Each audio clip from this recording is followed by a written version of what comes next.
Isi dulu, absen dulu.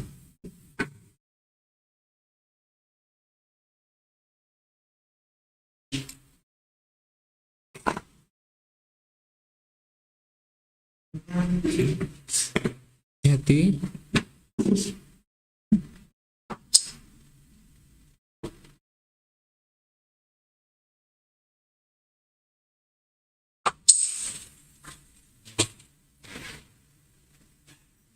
Cek satu.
Cek satu, cek satu, halo, cek.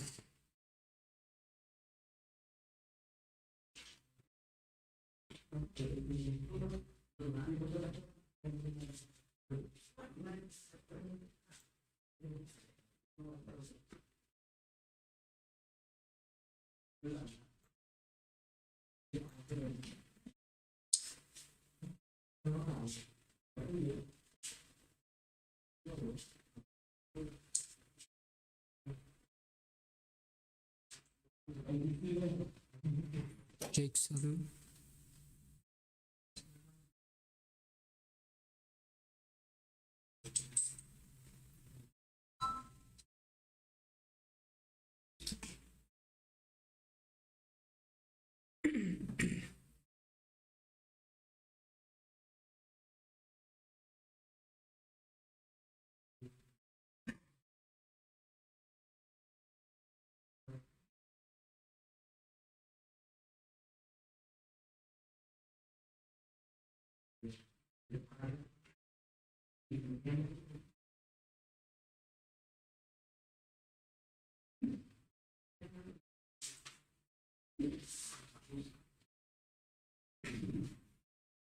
Oke, baik. Assalamualaikum warahmatullahi wabarakatuh.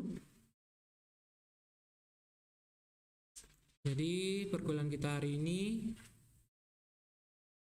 mengenai perawatan perangkat komputer peralatan yang dibutuhkan dalam melaksanakan perawatan komputer. Nah, perkuliahan kita hari ini juga saya streaming di YouTube. Tujuannya untuk menyimpan penjelasan saya, karena kita kan dibagi 2 kelas.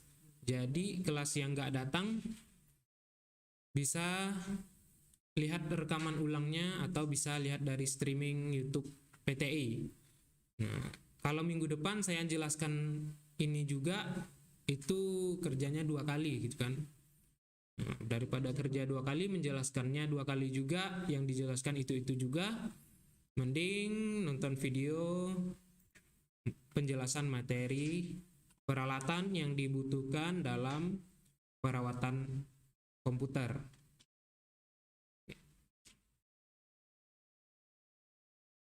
Nah, tujuan pembelajaran atau tujuan perkuliahan kita hari ini, di mana setelah melaksanakan perkuliahan ini, mahasiswa semuanya diharapkan mampu mempersiapkan bahan dan peralatan yang digunakan untuk melakukan perawatan komponen komputer. Seperti apa saja peralatannya, seperti apa saja alat-alat yang dibutuhkan, tools-tools yang digunakan, mari kita simak. Oke, peripheral komputer atau perangkat atau komponen komputer merupakan komponen, berbagai macam komponen. Jadi tidak hanya satu saja. Di dalam komputer terdiri dari beberapa komponen seperti yang sudah dijelaskan pada minggu sebelumnya. Ada hard disk, ada memori, ada apa lagi? VGA, ada mainboard. Nah, di mana semua komponen tersebut saling berhubungan atau saling bekerja sama untuk menggunakan atau bekerja secara sistematis antara satu dengan yang lainnya. Jika satu peralatan saja mengalami kerusakan, maka akan berpengaruh kepada peralatan yang lainnya atau akan berpengaruh kepada kinerja komputer. Nah, agar komputer itu dapat digunakan dalam jangka waktu yang lama, maka dibutuhkan perawatan atau maintenance. Apa saja peralatan yang dibutuhkan?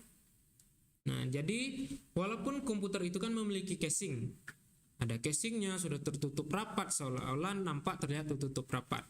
Namun komputer itu kan memiliki kipas angin atau fan untuk mendinginkan suhu di dalam casingnya, sehingga fan tersebut terkadang kalau kita meletakkan di ruangan yang banyak debunya, debu tersebut akan tersedot oleh fan.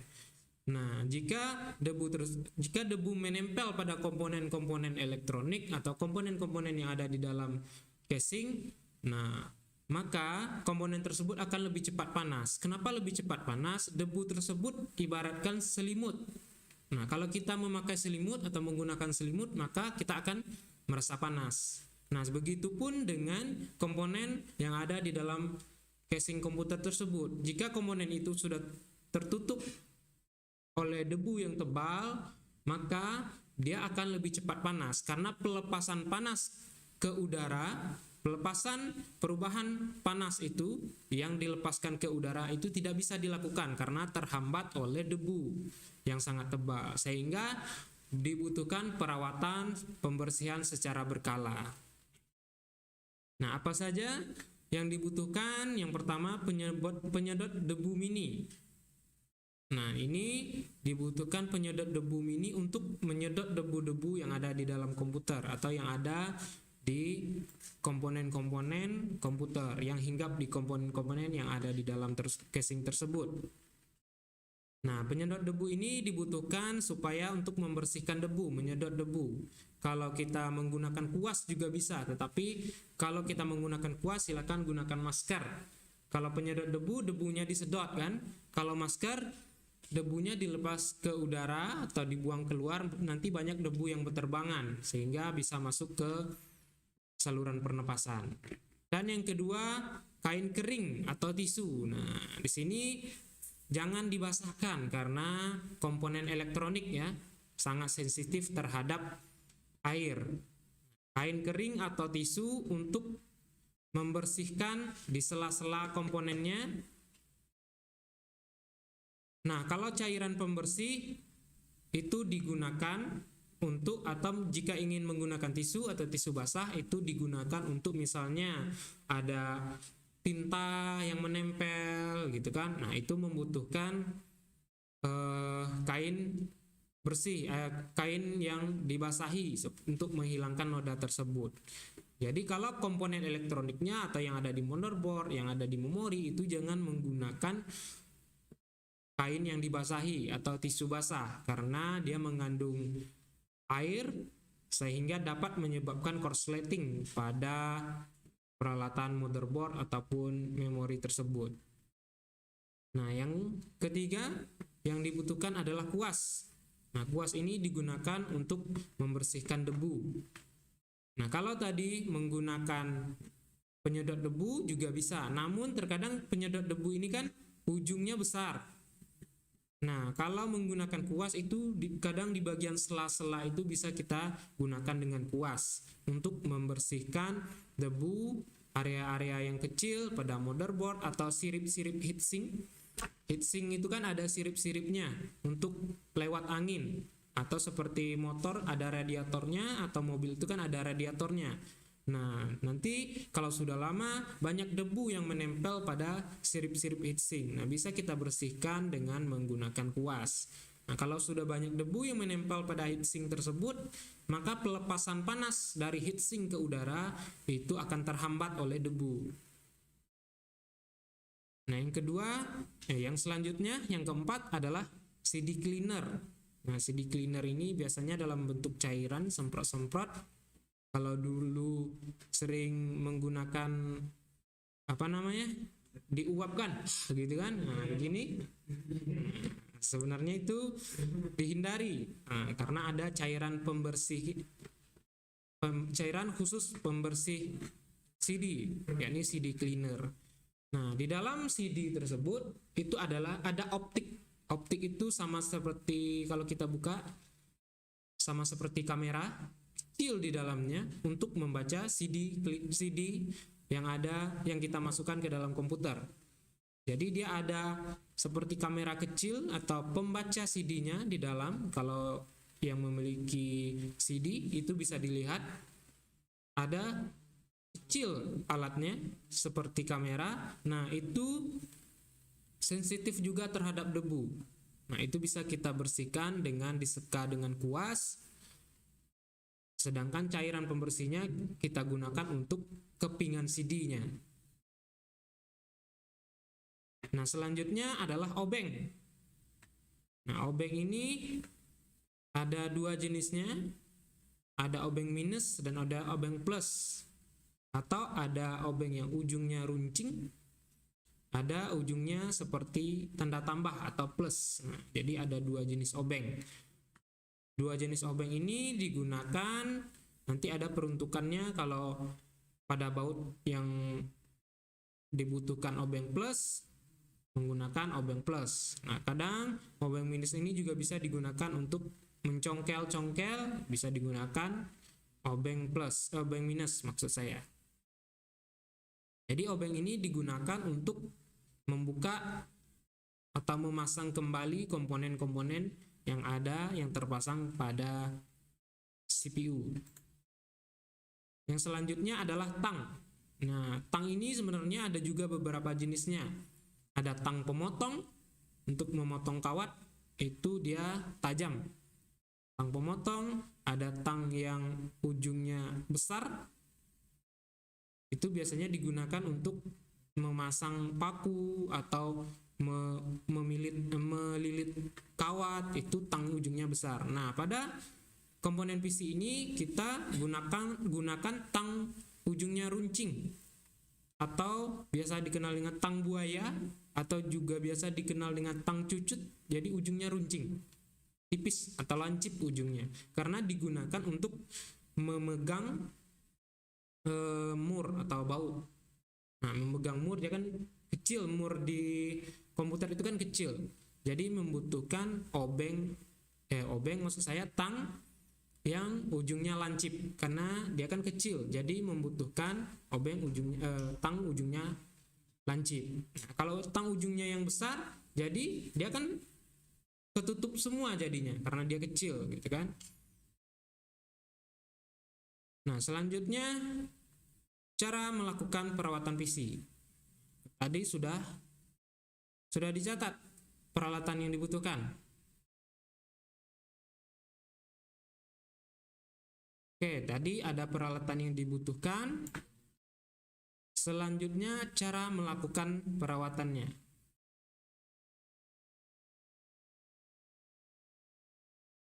Jadi untuk melakukan perawatan pada komponen PC harus menggunakan beberapa prosedur antara satu komponen dengan komponen yang lainnya. Nah, sebelum kita melaksanakan perawatan atau membuka bagian komponen PC, kita harus memperhatikan kesehatan, keamanan, dan keselamatan kerja.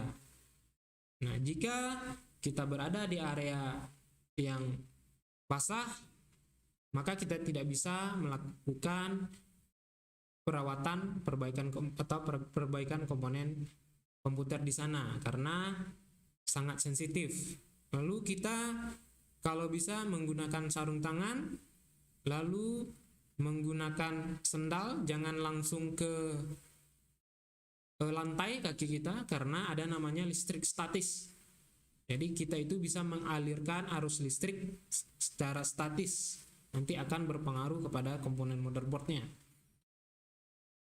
Nah, jadi kita harus memperhatikan kesehatan, keselamatan, dan keamanan kerja. Dan jangan lupa gunakan masker. Karena nanti dalam proses pembersihan banyak debu-debu yang berterbangan yang bisa masuk ke saluran pernapasan. Nah, yang pertama kita lihat dulu casingnya. Kita perhatikan dulu casingnya, bagaimana cara melepasnya, karena casing pada masing-masing komputer itu berbeda-beda. Ada yang bukanya dari samping, ada yang bukanya dari belakang, begitupun dengan laptop. Nah, kalau kita membersihkan laptop, itu kita cari dulu tutorialnya di internet atau kita cari dulu buku panduan laptop tersebut. Biasanya setiap laptop itu kan ada buku panduannya dikasih. Nah, di buku panduan itu ada cara membukanya. Atau kita cari di YouTube seri berapa laptopnya, kita lihat bagaimana cara membuka laptop tersebut. Nah, setelah kita lihat, kita perhatikan, terkadang laptop itu ada yang dibuka bagian atasnya terlebih dahulu, ada yang bisa langsung dari bagian bawah, atau harus buka keyboardnya dulu. Nah, ada yang harus dibuka casing baru bisa dilepaskan keyboard. Jadi bermacam-macam kalau di laptop. Kalau di PC biasanya rata-rata itu di bagian sebelah kiri casingnya. Rata-rata seperti itu. Namun tergantung juga jenis casing yang digunakan. Nah, permasalahan yang sering terjadi dalam casing komputer adalah debu yang terbawa oleh fan dari luar tersedot ke dalam sehingga banyak debu yang menyangkut di komponen-komponen dan banyak debu yang ataupun serangga-serangga kecil yang menyangkut. Nah, di sini ada lubang fan nih. Di bagian sini bisa kita lihat ada lubang fan-nya. Nah, sini lubang untuk udara masuk atau lubang sirkulasi udara dari luar masuk ke dalam komponen CPU. Nah, di sini di sampingnya biasanya ada juga, atau di bagian depan di sini. Karena biasanya suatu casing itu sudah dipikirkan airflow-nya atau aliran udaranya, dari mana masuk aliran udara, dari mana keluarnya. Nah, biasanya yang sering banyak menumpuk itu di bagian aliran masuk udara. Di bagian sini kadang bagian keluarnya juga ada. Jadi ada input udara, ada outputnya juga. Jadi ada airflow-nya, ada aliran udara yang mengalir di dalam komputer. Kita perhatikan di sini, kita bersihkan, dan di bagian untuk pengeluaran udaranya juga kita bersihkan. Nah, alat yang digunakan untuk membersihkan casing komputer ini cukup dengan kuas atau dengan penyedot debu mini tadi. Nah, untuk bagian sudut yang kecil-kecil atau bagian kabel-kabel yang ada di dalam komputer itu bisa kita bersihkan dengan kuas secara hati-hati. Nah, harus kita bersihkan dengan hati-hati karena takut ada terjadi hentakan atau menyangkut, kita melakukan secara cepat atau kasar gitu kan, nanti ada yang nyangkut, ada yang ketarik, kabelnya putus. Nah, untuk menghindari hal tersebut kita lakukan dengan cara hati-hati. Nah, yang selanjutnya CD-ROM atau CD-RW atau pembaca CD. Nah, langkah yang digunakan untuk membersihkan optik atau seperti kamera yang ada di dalam CD-ROM ini, kita bisa menggunakan CD cleaner atau cairan pembersih CD tadi dengan dibasahi terlebih dahulu ke kapas, bukan disemprot di situ langsung. Kalau semprotan kan dia menyebar, jadi terkena juga komponen lain. Tapi kita semprot terlebih dahulu ke kain ataupun tisu, lalu kita bersihkan, kita lap atau kita seka dengan lap basah tersebut di bagian CD cleaner atau di bagian optiknya namanya itu, optiknya yang ada di CD-ROM tersebut. Nah, bagaimana cara langkah-langkahnya?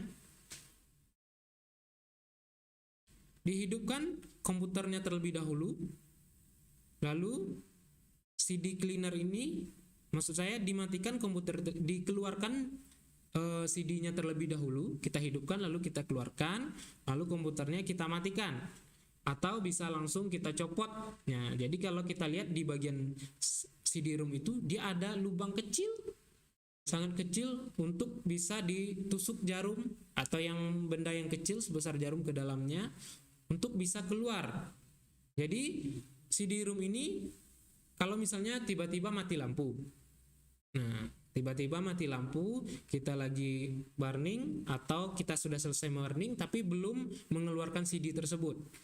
Nah, tiba-tiba mati lampu, nggak bisa keluar dong CD-nya kalau lampunya mati. Nah, di bagian CD itu sudah disediakan ejektornya sebenarnya. Sudah dikeluarkan ejektor.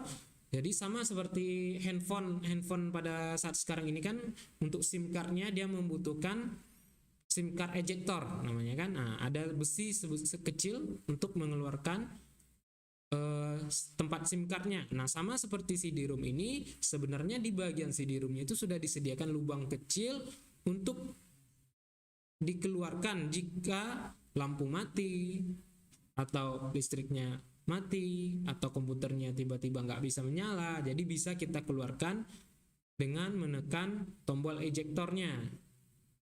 Nah, kita keluarkan dulu terlebih dahulu, lalu kita semprotkan CD cleanernya ke kain bersih atau ke tisu. Setelah itu kita seka ke bagian optiknya dan kita lap lagi dengan kain kering.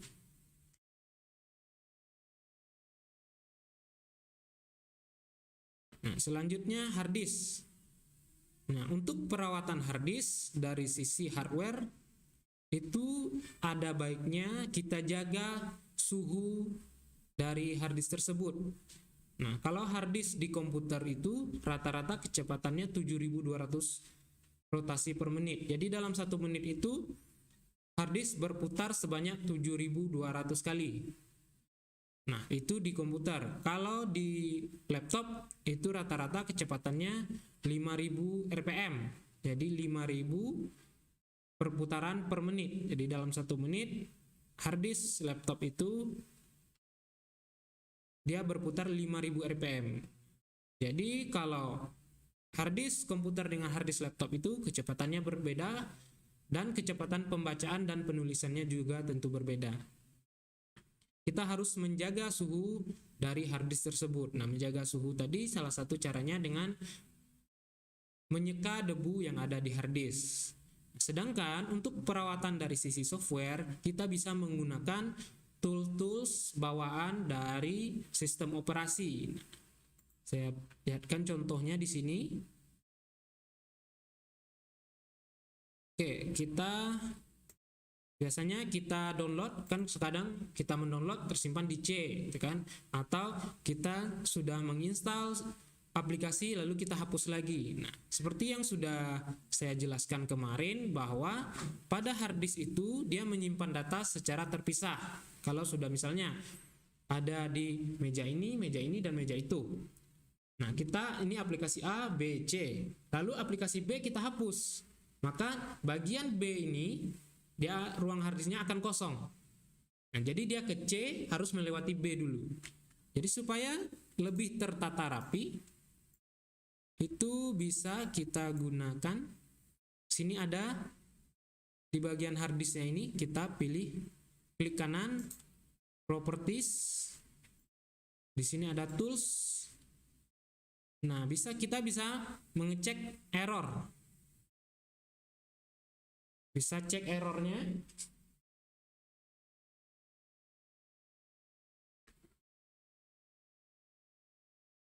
Lalu bisa kita lakukan defragment, optimize tulisannya di sini kan. Nah, bisa kita optimize. Optimize ini maksudnya adalah menyusun kembali atau menata kembali, merapikan kembali data-data, susunan data-data yang ada di hard disk. Nah, kalau misalnya di lemari itu ada bagian atas baju, bagian tengah ada celana, bagian bawah ada pakaian dalam. Nah, di saat kita install aplikasi, terus dihapus lagi, di uninstall lagi, kita download beberapa data, terus kita pindahkan ke E atau kita hapus. Nah, itu kan mengakibatkan beberapa komponen itu tidak tersusun dengan rapi. Nah, misalnya bagian tengah itu sudah kosong, sudah nggak ada, tetapi celana sudah berada di bagian atas, di mana seharusnya di bagian tengah itu celana. Lalu kita optimize atau kita susun kembali dengan defragment hard disknya. Jadi kita tata rapi. Kalau misalnya di minimarket itu kan, yang ini semuanya, yang bagian atas semuanya bagian deterjen, yang nomor 2 bagian sabun mandi, nah, yang bagian bawah bagian makanan. Nah, kalau setelah kita install aplikasi, kita pindahkan, semuanya itu kan udah kecampur. Ada yang deterjen udah sampai di bawah, ada yang sabun mandi udah sampai di bagian deterjen, gitu kan. Nah, maka kita lakukan optimize supaya tersusun kembali data-data yang ada di hard disk, sehingga untuk proses pembacaan dan pencarian data di hard disk itu bisa menjadi lebih cepat, lebih murah hard disk itu lebih mudah hard disk itu bekerjanya. Nah, untuk pengecekan error pada hard disk, nah hard disk itu kan dia berupa piringan sama seperti CD. Nah, kita bisa mengecek pada bagian atau titik mana terjadi error pada hard disk atau bad sector namanya. Ada beberapa bagian atau titik-titik di hard disk itu sudah mulai rusak. Nah, magnetiknya itu sudah mulai berkurang di beberapa titik. Jadi bisa kita cek melalui error checking.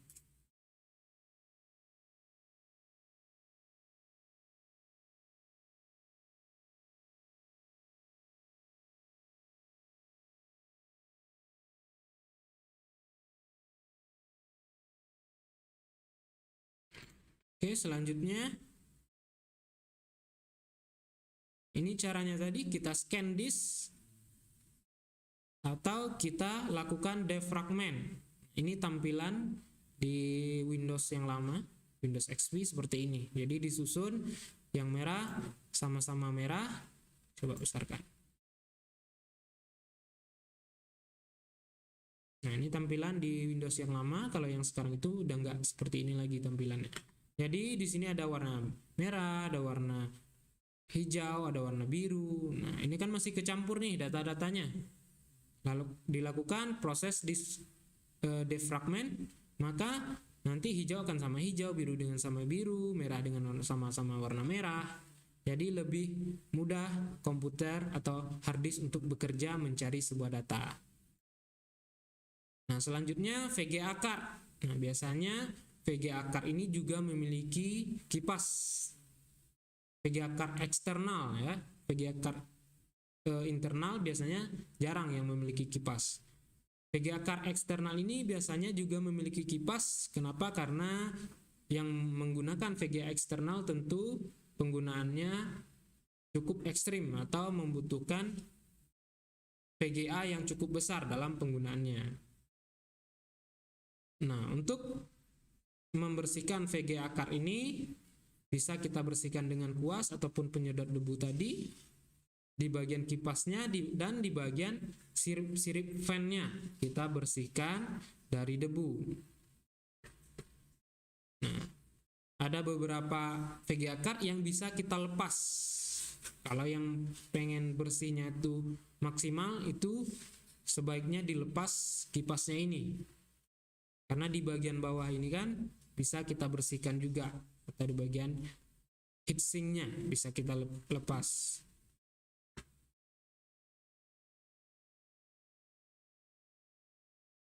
Nah, VGA akar ini juga kadang sering bermasalah, di mana fan-nya berisik atau kipasnya itu terdengar kasar. Nah, masalah ini muncul pada fan yang tidak kencang pemasangannya lagi. Jadi dia goyang. Kalau dia goyang akan menimbulkan getaran. Jadi berbunyi terkadang suaranya cukup kasar karena di saat berputar dia tidak terpasang dengan rapi atau dengan erat, maka muncul getaran sehingga menghasilkan suara yang keras. Ya, silakan.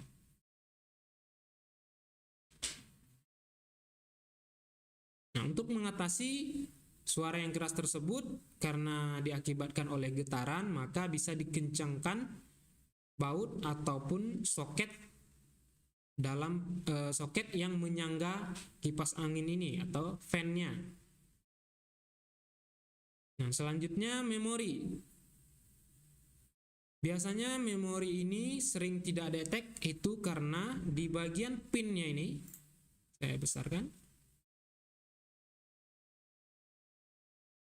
Nah, memori kan punya pin sini. Atau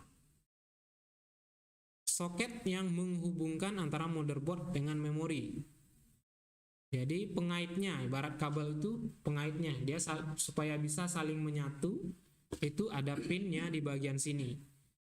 Nah, biasanya pin ini, dia kan ada banyak pinnya tuh. Nah, kadang ketutup debu yang sudah tebal di beberapa pin ini dia udah nggak kebaca. Karena dia menganggap memori yang kita gunakan itu sudah rusak, sudah tidak bisa digunakan lagi. Jadi kita perlu membersihkannya dengan, bisa kita bersihkan dengan diseka debunya, atau jika debunya itu sudah berupa kotoran gitu kan, yang menempel, sudah mengeras atau berwarna hitam terkadang, itu bisa kita bersihkan dengan penghapus 2B. Nah, itu bisa kita bersihkan dengan penghapus pensil 2B. Nanti hilang debu yang sudah mengeras melekat di bagian pin memori ini bisa hilang. Nah, setelah itu bisa kita pasang kembali. Nah, kalau ada memori atau laptop atau komputer yang memorinya nggak kebaca, nah coba dibersihkan terlebih dahulu di bagian pin pada memori ini. Dan jangan lupa di memori itu kan ada bagian memorinya yang bagian ini. Nah, itu di sela-selanya biasanya ada debu, bisa dibersihkan juga dengan pembersih telinga atau cotton bud. Nah, yang selanjutnya adalah power supply.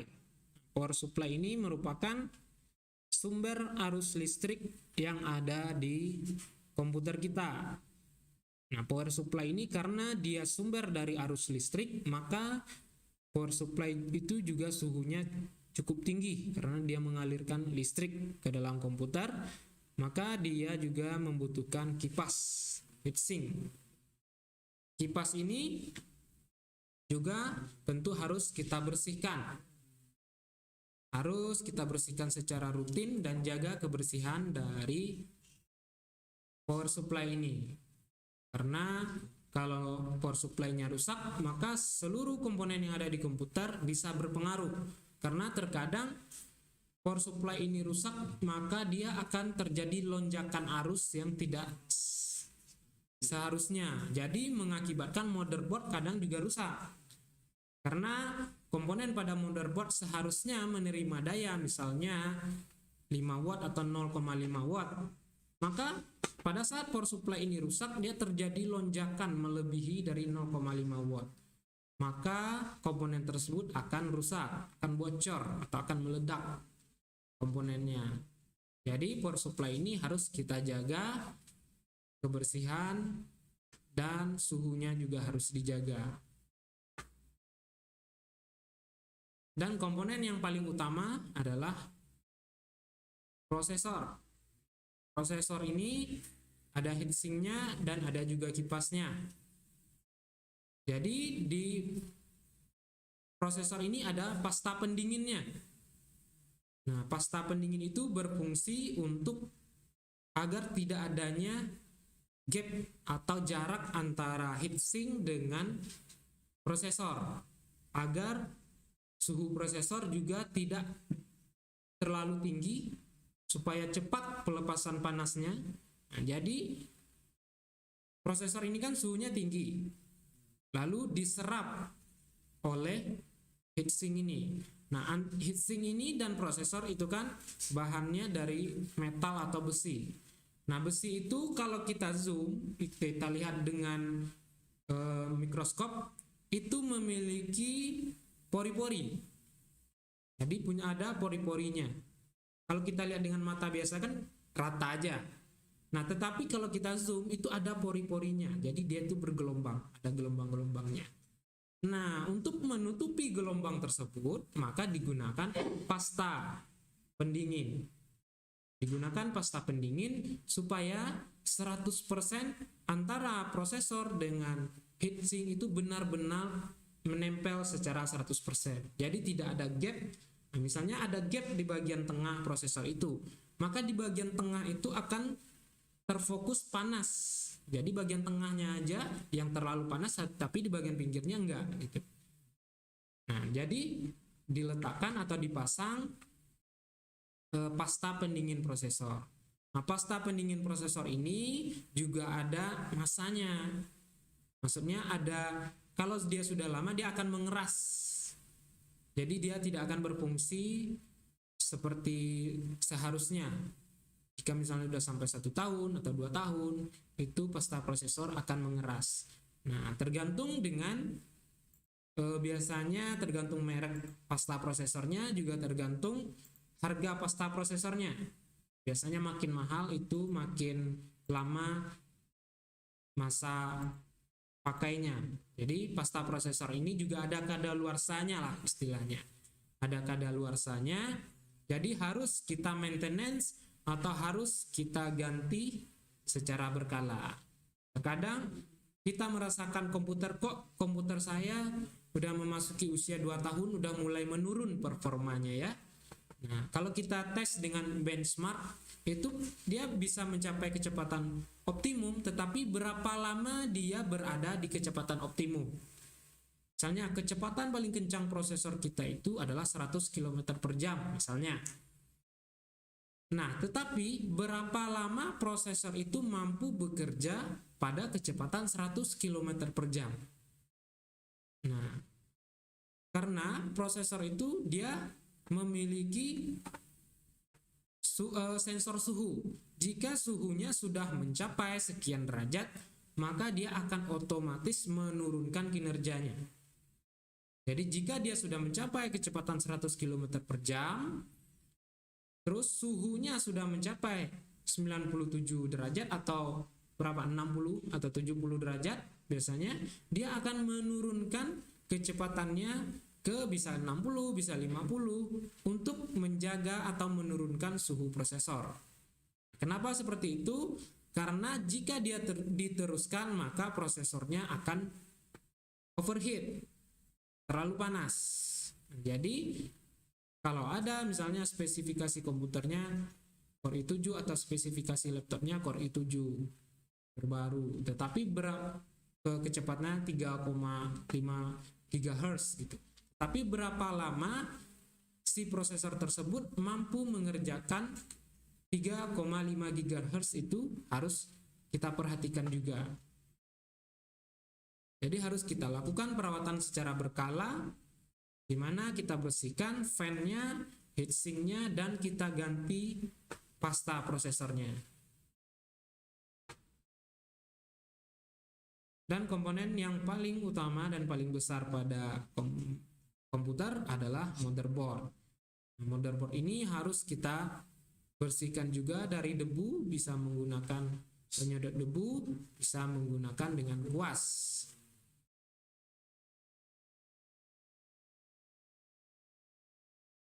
Nah, kalau ada expansion card ini bisa VGA card tambahan, bisa LAN card tambahan. Nah, kalau ada komputer yang belum ada LAN card-nya, itu bisa menggunakan expansion card. Oke, itulah peralatan yang kita butuhkan dan komponen-komponen yang perlu menjadi perhatian kita untuk melakukan perawatan dan pemeliharaan komputer.